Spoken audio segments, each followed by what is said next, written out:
I got up to leave, and she grabbed my arm. It's not my fault. You can't blame me. Oh no, did I cheat on you? I don't think so. You know what's really disgusting? You allow your daughters to grow up believing that cheating on their husbands is acceptable.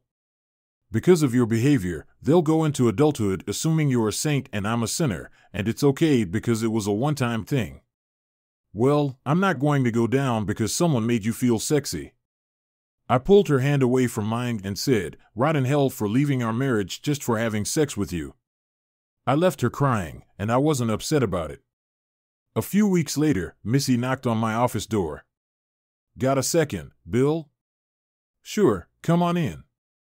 I frowned as she closed the door, expecting something bad to happen. "Now, Bill, does the company have a rule against dating other employees?" I hated it when she asked me that. I was hoping I'd be able to ask her out. Looks like I was too late. No, we have a strict sexual harassment policy. This policy protects just about anything that can be damaged by a failed relationship between coworkers.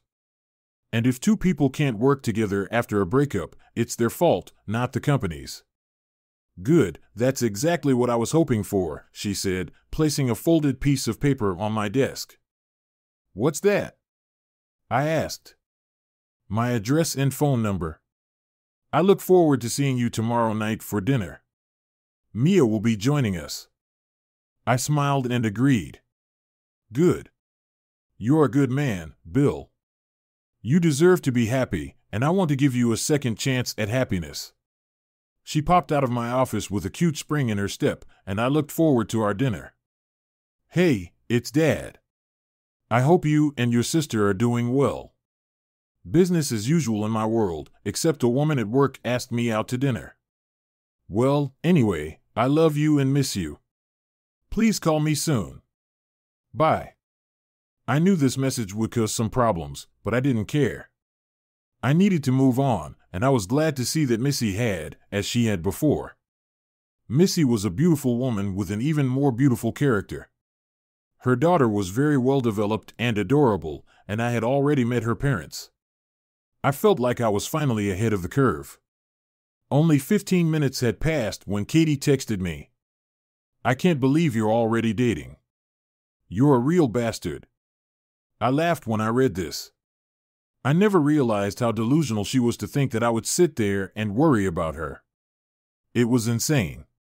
Maybe some guys would mourn the loss of their marriage at the hands of a cheating wife, but that wasn't me. At 41, I was young enough to find love again. Hell, I was young enough to have more kids if I wanted to. That was worth thinking about. Missy was in her early 30s, she might want to have more kids. I knew it was too early for such thoughts, but as a single mom, these things were probably high on Missy's list of potential suitors.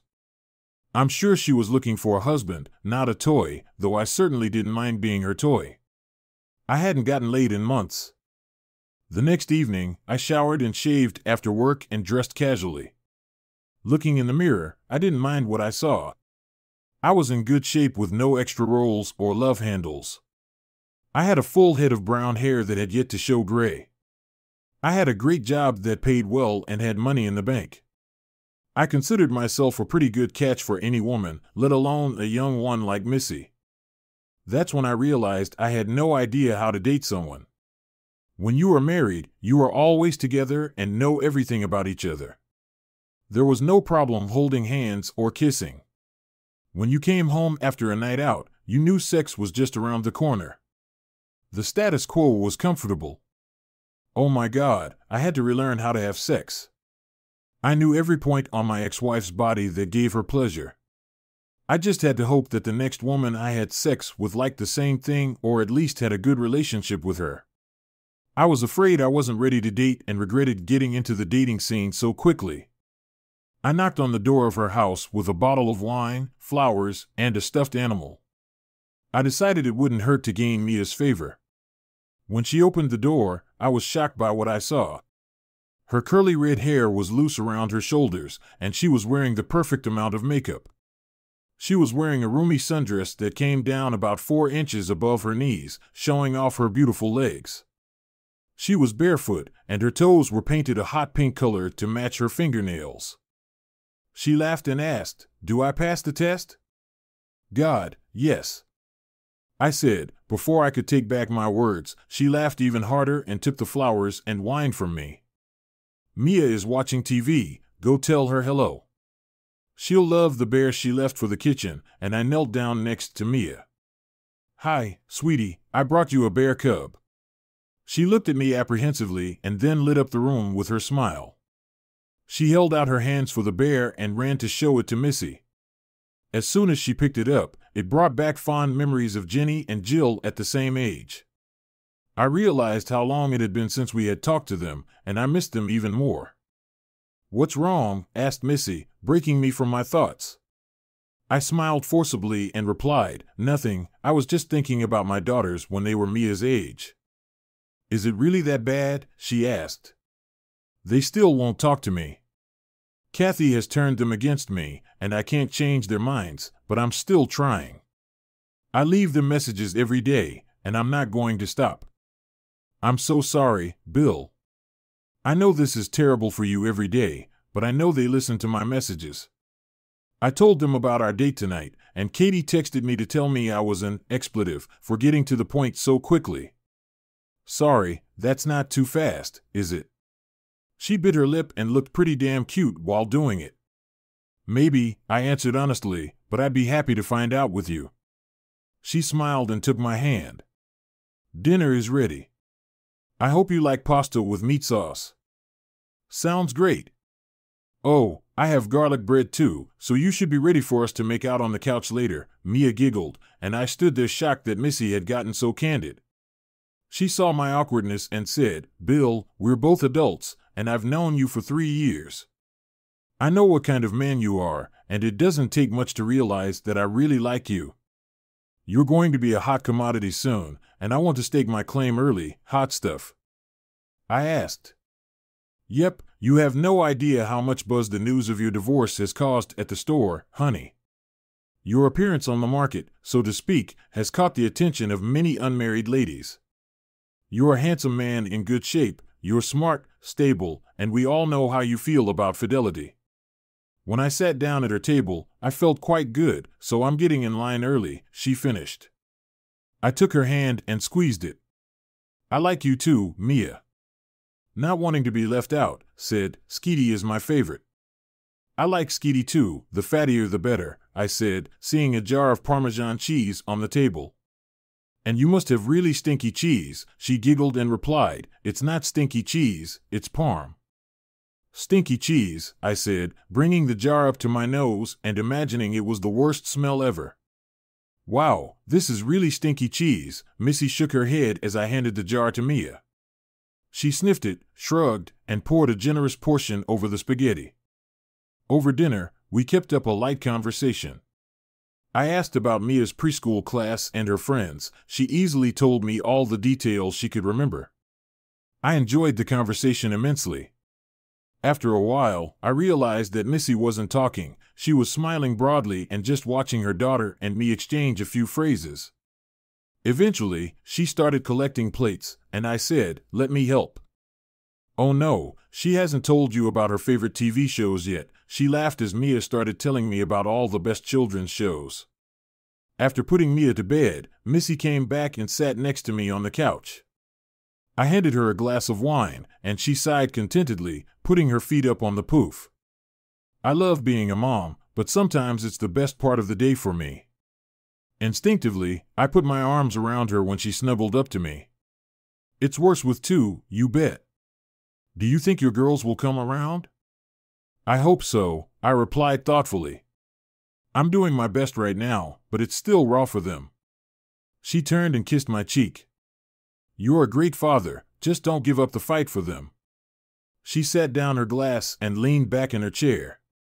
"Bill, I've already told you that I really like you, and I'm too old to play the will we or won't we game. I'd like to keep seeing you, and that includes inviting you into my bedroom." I was about to tell her we didn't have to do that, but she raised her finger. "I know you want to be a gentleman and all, but you don't have to be." What I'm trying to say is that I don't want to be your girlfriend having sex with you or a friend with privileges. I'm warning you that I'm looking for an exclusive relationship. I have a daughter to think about, and frankly, she needs a daddy just as much as I need a husband. I tried to speak again, but was rebuffed once more. This conversation usually ends with the guy picking himself up and running away. I don't think you're like that, but I'm giving you an out if you want to sow your oats and experience the single life. I'm not your girl. However, if you want to see if we have a chance at a long life, I'm your woman. Wow, I said, did you prepare that speech, or was it given on the fly? She frowned, misinterpreting my feelings. Missy, as you said, we've known each other in a working relationship for 3 years now. The last few weeks of having coffee together have been very pleasant. I'm a family man, that's all I've ever been. I don't know how to be single, and the thought of dating scares the hell out of me. If my wife could keep her legs shut, I'd still be a happily married family man. No, I don't want to play on that field. She smiled and took my hand. I continued, you're beautiful, smart, and you make great spaghetti. She laughed and playfully clapped me on the shoulder. I'd like to be your boyfriend. Consider me part of creating something good for all of us, including your little girl. We didn't make love that night. As much as I wanted to take her right there on the couch, I decided it was best not to rush things. She had practically confessed her love to me and was very aroused, and I decided that for my comfort, it was best to take my time. I received a gift from the gods when I received an application for a managerial position. I never learned the name of the brat who ruined my marriage and couldn't get back at him. But when he showed up for an interview for the night manager position, I recognized him immediately. I knew he would never recognize me, but he might recognize my name. So, I asked to interview him and hire him on the spot. On the second night of his job, I waited in the parking lot for him to start his shift. I walked over to his 90s car and put a 40-inch TV I had bought from a competitor in the back seat. We had the same model, and I happened to know that one of them was in stock in the morning. I timed my arrival to coincide with the end of his shift. I walked him to his car, chatting about what he thought of his crew of guys. When we got to the car, I noticed the TV in the back seat and pretended to be shocked. Jeff, did you buy a TV before your shift? We're not open yet, I said. No, Bill, it's not mine. I don't know how it got there. Jeff, I think we need to go back to the store. Bill, you have to believe me. Check the cameras. I shook my head and said, okay, bring the TV. We went back to the store, and the baby was scared to death. At one point, I thought he was going to cry. We didn't have night security because since the store closed for the night and had a night crew working there, we didn't need it. We had cameras everywhere, and only one place the cameras could be turned off. Only the managers had the key to that room. The camera was pointed at the door to the room, but it was above the doorway to the stairwell. I mentioned this to security a few years ago, but they never fixed the problem. Then I easily opened the door to the stairwell, walked over, and covered the camera with a piece of black duct tape. I then disabled the security camera system. Well, technically, I shut down the computer that controlled the system. When I brought him into the room and he saw that the computer wasn't working, he panicked and continued to plead his innocence while I called the police as per the rules. When all was said and done, the guy was convicted of a misdemeanor and got no jail time. I was hoping he'd get a couple of months, but it wasn't an expensive enough TV. He had to do a bunch of community service and pay a fine, which, oddly enough, was more than I paid for the TV. With a felony on his record, he'd also have a hard time finding a retail job. That made me happier, but still not worth the risk. The corporation increased security by installing cameras in the parking lot. They were long overdue.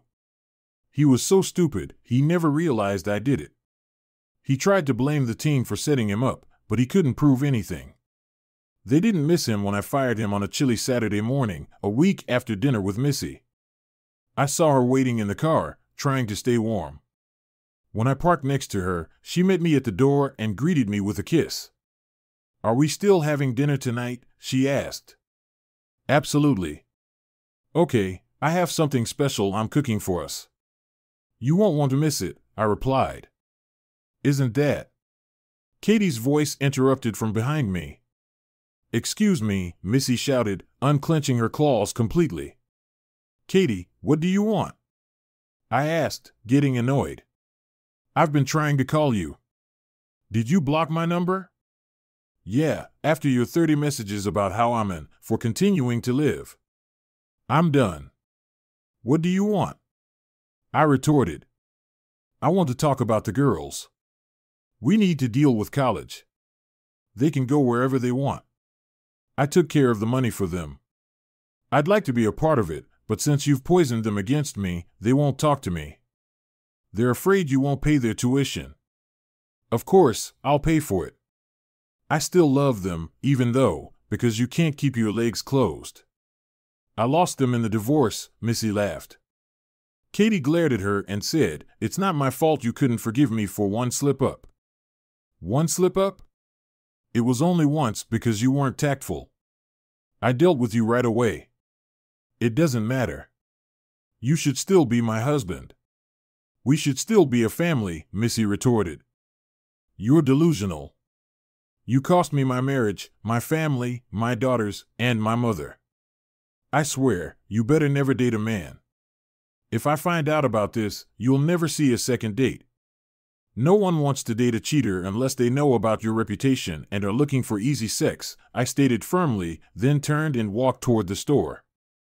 I heard yelling behind me, and when I turned around, I saw that Missy had Katie pinned against the car, jabbing her finger in her face. Stay away from my man. You threw him away, and I picked him up, Missy shouted. I ran up and pulled her away. Stop it, Missy. She's not worth this kind of trouble, I said firmly. You heard me, shouted Katie, then turned and walked toward the store. Please go away, Katie. It's over between us, and it's your fault, yours and yours alone, I said as I left her sobbing by the car. I caught up with Missy, panting, and took her hand. She looked up and smiled at me, slowing down. I'm sorry, Bill. I guess I was being too territorial. Oh no, I like it when women fight over me in the parking lot. It's great for my ego, I joked. We laughed and went inside to get some work done. Later that morning, my mom called me. When I answered, she mumbled, Billy, She didn't finish, and I heard a knock, but the call didn't end. I hung up and called back, but there was no answer. I called 911 to have them send an ambulance to her, but was told the call had already come from her house. I feared the worst and asked an employee to cover for me since I had to go. She understood, and as I ran through the store, I ran past Missy, who yelled after me. I ignored her and ran straight to my car. When I got to my mom's house, the ambulance was already pulling away, and I followed it. When I got to the back doors, I found that she was gone before the ambulance arrived at the hospital. She must have passed out while we were on the phone. I cried sitting in the lobby of the emergency room. I sat there alone and thought about the last word my mom had said to me. What was she going to say? Maybe it was, am I in trouble? Am I having a heart attack? I'm sorry. The phone rang, and it was Missy. Hey, my mom just died, I said tearfully. Oh, Bill, I'm so sorry, she replied sympathetically. Yes, thank you. I'm afraid I won't be good company tonight, I admitted. No, I'll be with you. You need me. Please let me come, she offered. Okay, yes, I accepted. I didn't want to be alone, and I was glad she'd agreed to be with me. I'm on my way home. I'll meet you there after you get out. Okay, I'll see you soon, she said before hanging up. I finished talking and went to my car. Instead of driving home, I drove to my old house. I needed to tell my girls whether they wanted to see me or not. As I pulled up to the house, I saw both girls' cars in the driveway. Inside, I had never imagined that the first words we would say to each other would be such news. I didn't care that I didn't live there anymore. I entered the code into the garage door opener and stepped inside. Kathy's car wasn't there, and I was glad for that. I don't think I was in the right state of mind to see her. The living room and kitchen were empty, so I went upstairs to the bedrooms. "Daddy," yelled Jill as I walked into her room. "What do you want?" shouted Jenny, coming in after me. "Did you come to beg?" "Well, you can go to." I interrupted her. "Grandma had a heart attack and died this morning," I announced. They both gasped. "I just thought I should tell you this in person." "Now, I'm going to." I didn't finish. I walked out and closed the door behind me. I heard Jenny yell for me to wait, but I ran to my car and drove away. I went to the little lake where I spent so much happy time with the girls. It was too cold for boats, but the water was starting to thaw and was very calm. I sat down on the picnic bench and cried again. This time, I cried not only for my mother, but for the loss of my daughters.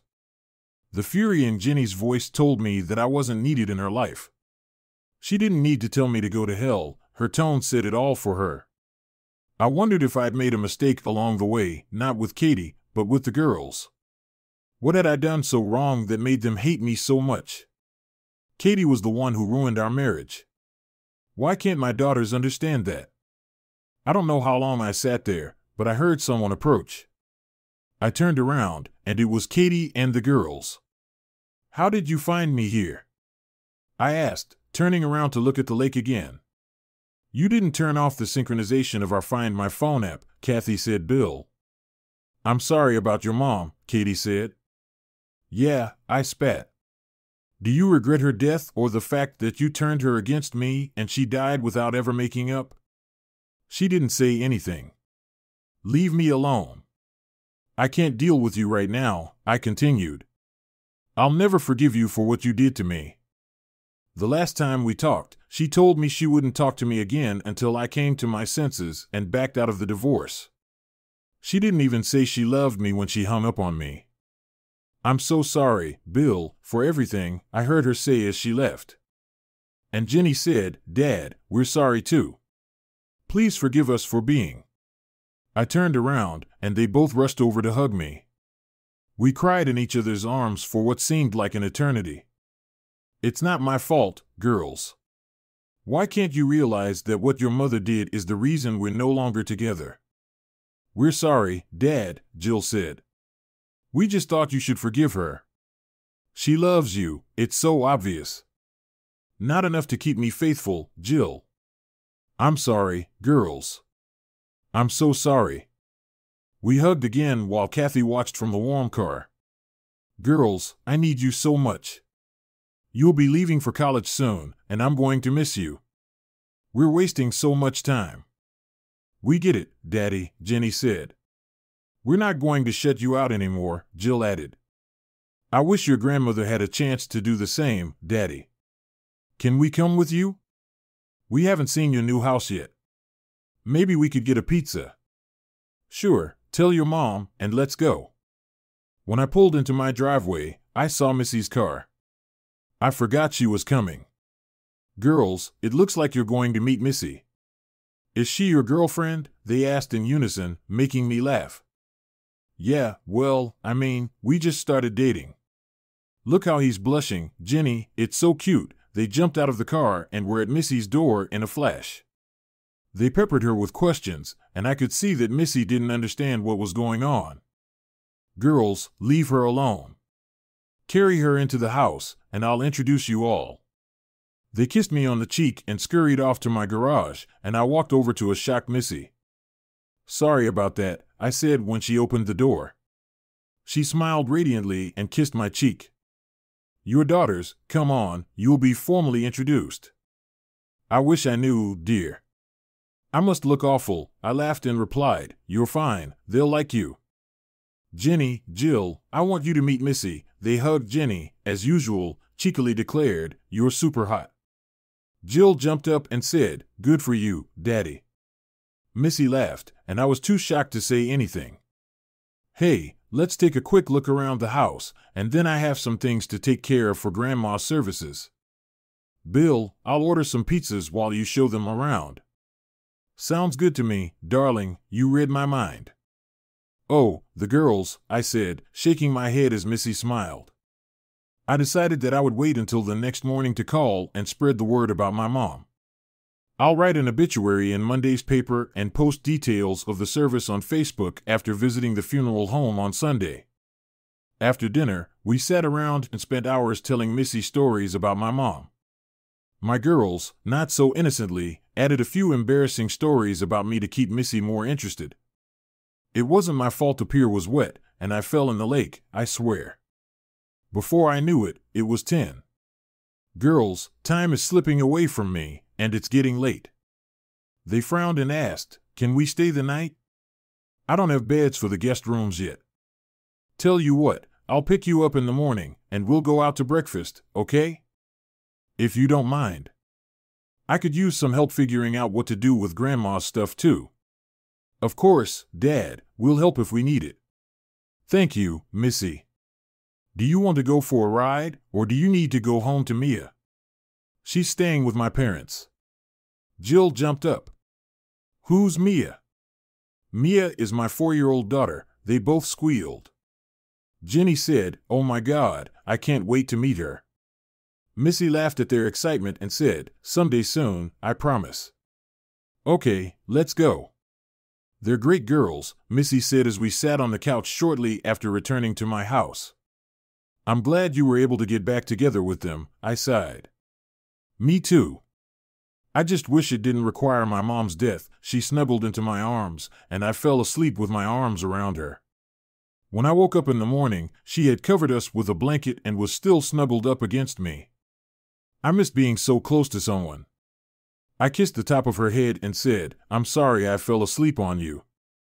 She moaned, stretching. It's okay, baby. You've had a very emotional day.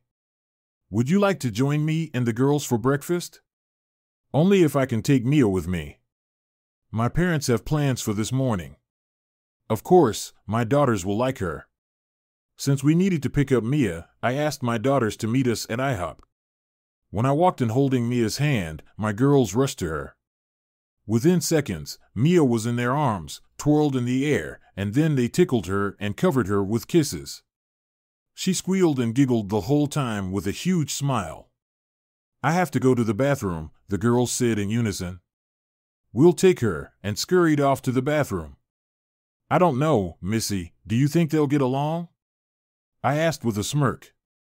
She playfully clapped me on the shoulder and kissed my cheek. I hope it stays that way for years to come, she said. She was set for the long term, and technically we only had one date.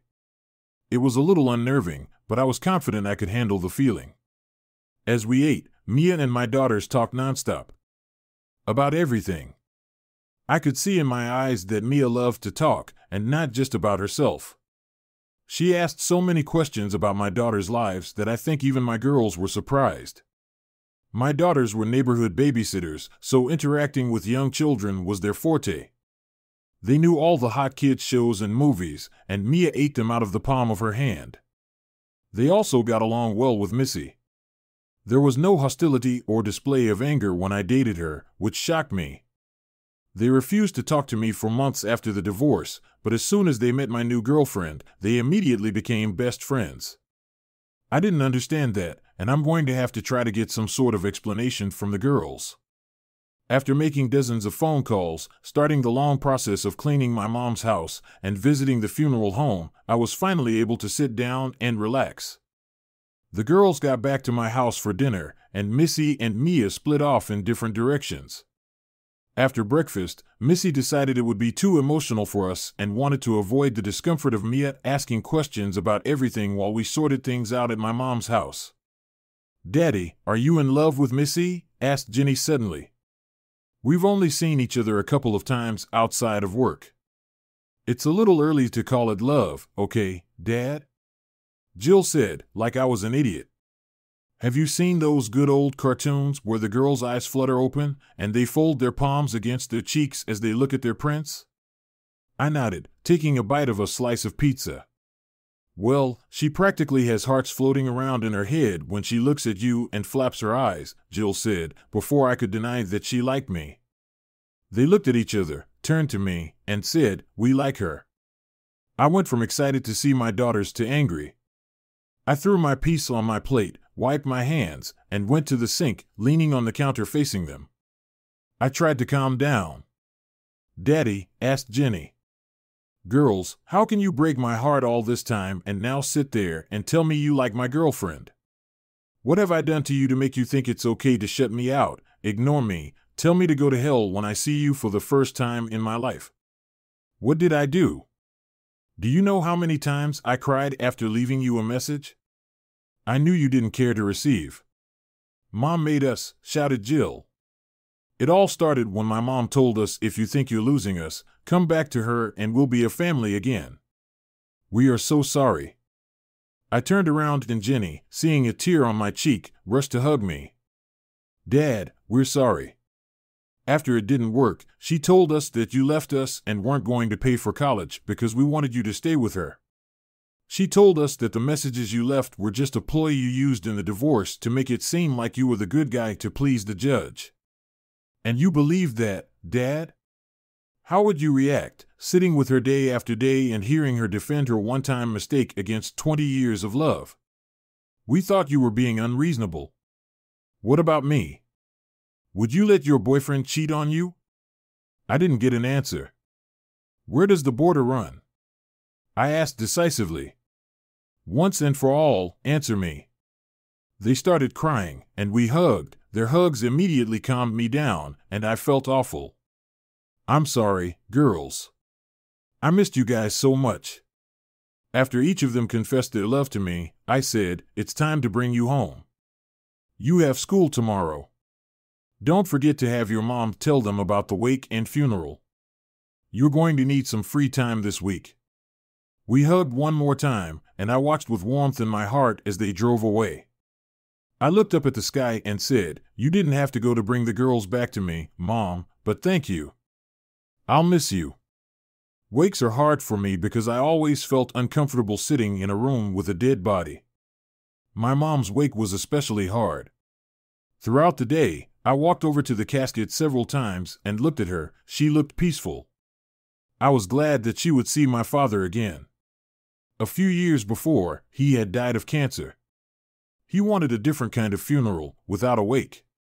He, like me, thought it was strange for people to interact with a corpse. Mom had it all planned out. I guess you get older when you think about things like that. She'd even picked out the casket. All I had to do was set a time and day and take care of the small details of setting up the room and the service. I was glad she had done that.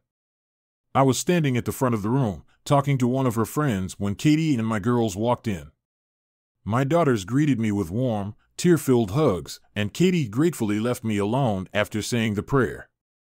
Kathy put something in the casket and went to the back of the room where she sat alone. I looked to see what she had put in there, and it was a picture of Kathy and me hugging my mom. She was holding each of our babies in her arms, and a smile a mile wide shone on her face. I picked up the photograph she had hidden away and reverently placed it next to her hands. It was the first time I cried that day. Later, the priest wanted to begin the prayer service. Kathy never left her seat at the back of the room. She engaged everyone. You can't be a family member for as long as she was married and not recognize people, and they all loved her. The protocol was for the immediate family to sit in the front row of chairs. My girls sat on my right and Misty on my left, but that felt wrong. I stood up and turned around. I saw Katie, who was still standing in the back of the room, wiping tears from her eyes.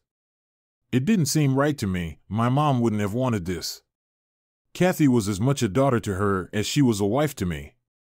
I walked to the back of the hall when everyone was sitting and waiting for the service to begin. They noticed me and started following me. I held out my hand to Katie. "Come here to me, you don't need to hide here." She started sobbing and hugged me. Letting go of me, she whispered, "Thank you." We walked to the front of the hall, and my Uncle J.N. gave her his seat, which was next to my daughter. "You're a good man, Bill," Missy whispered, kissing my cheek.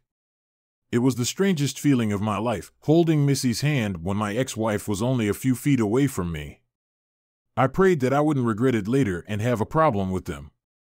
As we were wrapping up the day, I was saying goodbye to the last of the visitors when Kathy came up to me with Missy next to me.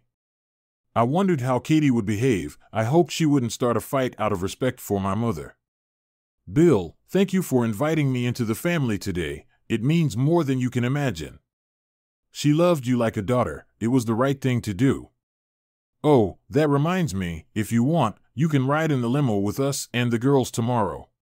She hugged me and cried. I felt Missy's hand on my waist, and I was afraid a fight was coming. Well, Katie said, breaking the embrace, if you don't want anything from me, I'll go home. I shook my head negatively, and she smiled briefly at Missy. I'm glad you're here for him. You may not know it, but he was a mama's boy. It's going to be really hard on him now that she's gone. With those words, she turned and left the room. Missy hugged me from all sides and said, let's get you home. I threw my keys in my locker and made my way to the kitchen, glad the day was over. Missy was sitting at the table, accepting a cold beer from me. I think things with Kathy went better than you expected. You handled it well, she said as I enjoyed my cold Sam Adams. Yeah, I'm glad. I was really expecting her to start something with you. Well, I'm sure the girls helped with that. We just need to get through tomorrow, and we'll be fine. I hope she was right. I don't know why I got the uneasy feeling that Katie wouldn't be able to handle dealing with Missy. I guess I'm just paranoid. Will you stay the night with me? I asked. She smiled and took my hand. You couldn't kick me out even if you tried. We didn't make love, but she was spooning with me, and it was the best sleep I'd had since the divorce. You're watching me like a hawk. I'm not going to abuse your gift by getting into an argument, Kathy remarked as we waited for the prayer to commence. I know that, I fibbed. I'm just uncomfortable with it. She snorted and then asked, how do you think I feel? I'm an outcast here. I frowned, countering, no one thinks that about you, especially not today. I'm sorry, Bill. I wish I could make it never happen, she exclaimed before hurrying off to the bathroom. It's hard on all of us, Bill, my mother's friend Jean consoled, patting me on the shoulder. Your mom was a wonderful woman, and we'll all miss her. I kissed her cheek and expressed my gratitude, feeling thankful that Katie had someone to confide in amidst her tears. After the funeral, we found ourselves seated at a table in my mother's favorite Polish restaurant. The room was crowded, and Kathy appeared uneasy as she scanned for an empty seat. Sensing her discomfort, I approached her once more and guided her to the table where Missy and my daughters were already seated. Kathy, we will always be a family, no matter the divorce, no matter where we sit. You will always be welcome. A tear trickled down her cheek as she straightened up and thanked me. I couldn't pinpoint when I let go of the pain she had caused, but it felt like I had finally moved past it. Life carried on, the girls went off to college, and we would catch up over Skype every week. Missy and I remained together, and I contemplated popping the question. Katie and I communicated sporadically, but amicably. She too was moving forward, dating the divorced father of one of the girls' friends, a genuinely decent guy. I hope things worked out for them. Some may argue that I should have forgiven her for her one-time mistake, but I couldn't bring myself to do so. I may be seen as the villain by some, but I can live with that. Thanks for watching. I hope you found it enjoyable. Don't forget to subscribe to my channel for the next video.